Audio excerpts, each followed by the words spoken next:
Muy importante lo que nos decía Jennifer en la nota que nos ha precedido, amigos, y es no automedicarse, no se automedique, vaya al médico, vaya al doctor. Está con nosotros precisamente el doctor César Cabeza Sánchez, médico infectólogo del Instituto Nacional de Salud, para contarnos todo sobre estos estados de shock térmico, doctor, o estos estadios de intenso calor que nuestro organismo produce, pero que no puede eliminar, por ejemplo, a través de la sudoración, de manera natural.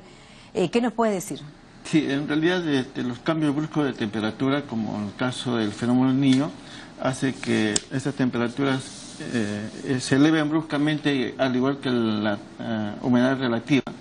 Y esto hace que las personas más susceptibles a hacer fiebres a consecuencia de esto son los niños pequeños, menores de 1 año, y también los ancianos.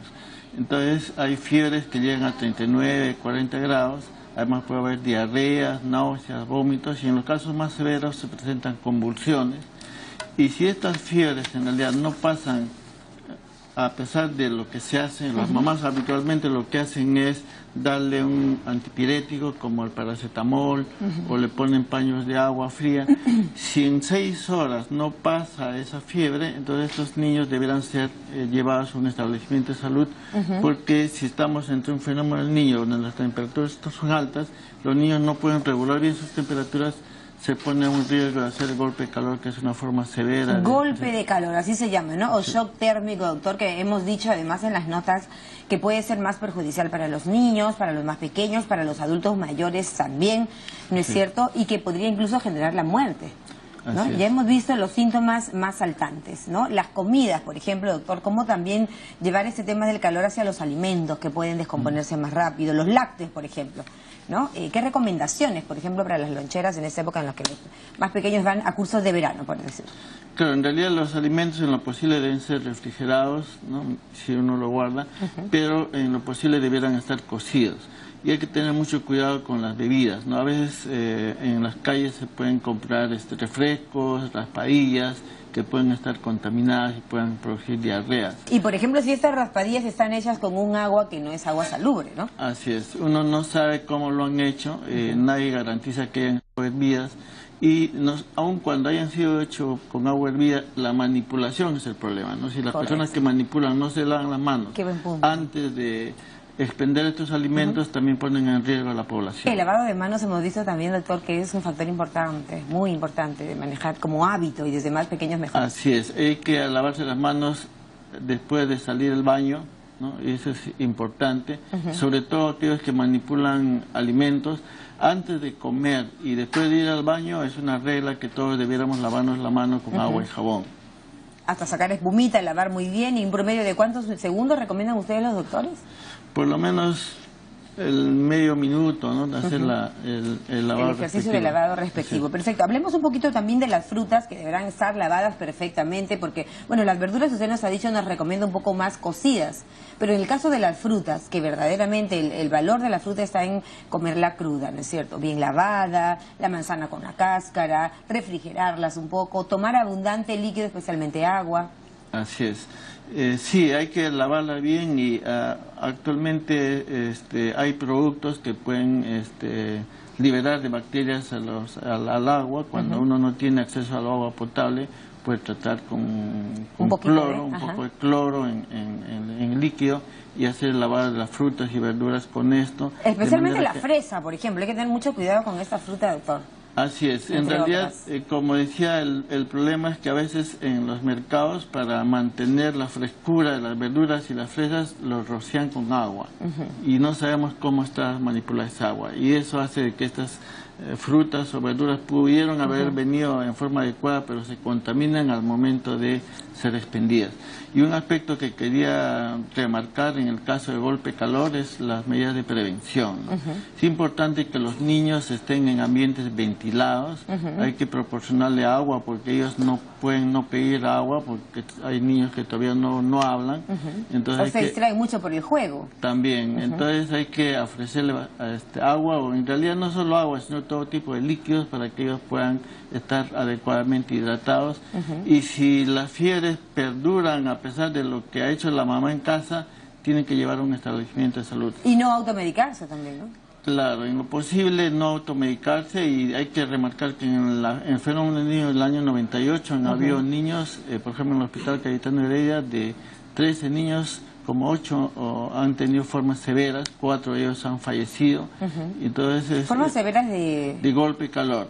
Y esto se presenta con convulsiones, ¿no? Y los niños hacen un shock y no salen de ese cuadro si es que no son vistos tempranamente. ¿Y puede afectarles incluso con algunas lesiones en la boca? Sí, pueden presentarse lesiones en la boca, pero sobre todo el problema es neurológico, ¿no? Pueden haber secuelas. El niño puede sobrevivir a esto, pero puede quedar con secuelas neurológicas, tiene déficit de conocimiento, déficit de la atención, y son problemas neurológicos que son complicaciones como consecuencia de este golpe de calor. De este golpe de calor, ¿no es cierto? Doctor, quisiéramos repetir a nuestros televidentes los síntomas, ¿no? Los vómitos, por ejemplo. Si ya usted está viendo en casa a un adulto mayor, a su familia, a algún niño, a usted misma, ¿qué síntomas hay que tener? Hay que estar muy atentos que puede ser un golpe de calor. Básicamente la fiebre, que son altas, que no remiten simplemente con un jarabe, por ejemplo, contra la fiebre, que habitualmente se da. Hay diarreas persistentes, puede haber vómitos, y lo más grave es que presenten convulsiones, ¿no? Y esos son signos ominosos que permiten que el niño pueda agravarse, de modo que estos deben ser llevados inmediatamente a un establecimiento de salud. Y sobre todo también en las zonas periféricas de las ciudades, de la costa, donde las condiciones de vivienda no son las favorables, las condiciones se dan para este fenómeno, ¿no?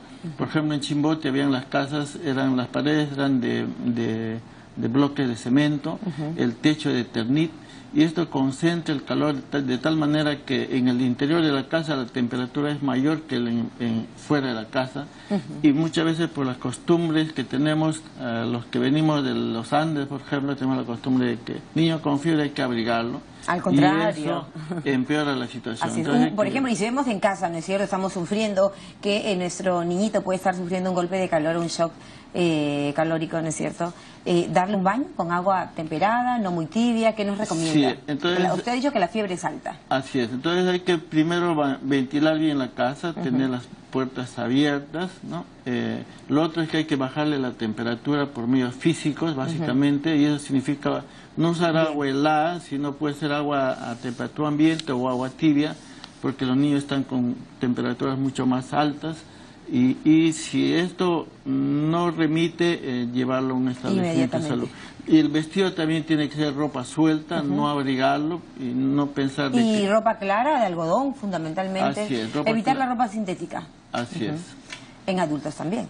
Claro, y también en adultos mayores, ¿no? Y sobre todo hay que tener cuidado en los asilos, donde los ancianos son vistos por 1 o 2 personas que no se dan abasto, y entonces hay que remarcar que este fenómeno se puede dar en asilos, en personas mayores, y las personas que son responsables de estos asilos deben tener en cuenta esto. Esto fundamentalmente, doctor, es por los cambios bruscos de temperatura, me decía, ¿no? Así es. La humedad, el calor. La humedad relativa y la temperatura cambian bruscamente durante el fenómeno del niño, y eso hace que en los extremos de la vida no tenemos esa capacidad de regular la temperatura y se produce este fenómeno de golpe de calor. Y estamos viviendo un fenómeno del niño, así que la recomendación de nuestro invitado esta mañana es más que oportuna a tenerlo en cuenta. Y refrescar siempre nuestra temperatura también con líquidos, con el agüita fresca.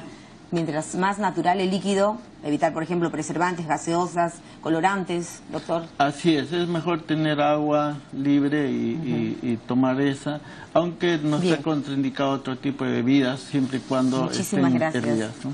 Muchísimas gracias al doctor César Cabeza Sánchez, médico infectólogo del Instituto Nacional de Salud. Estuvo con nosotros esta mañana. Así llegamos al final de nuestro segmento Vida Sana. Esperamos que le haya servido de mucho estos consejos. Una pausa.